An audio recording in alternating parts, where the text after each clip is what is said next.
Hello!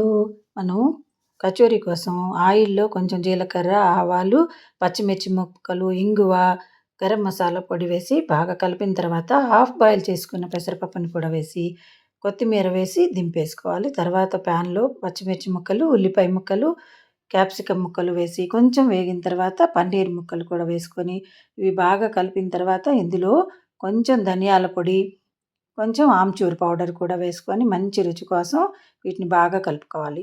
దీనిలో soya sauce ఒక మూత, టమోటా సాస్ ఒక మూత వేసి బాగా కలిపి కొత్తిమీర కూడా వేసుకొని ఈ బౌల్‌లోకి దీన్ని కూడా షిఫ్ట్ చేసుకొని బాగా మెదిపేసి ముద్దల్లాగా చేసుకోవాలి.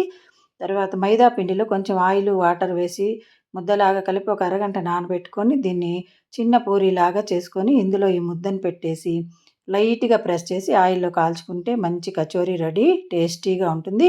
దీని లింక్ కామెంట్స్‌లో పెడుతున్నాను, లాంగ్ వీడియో తప్పకుండా చూడండి.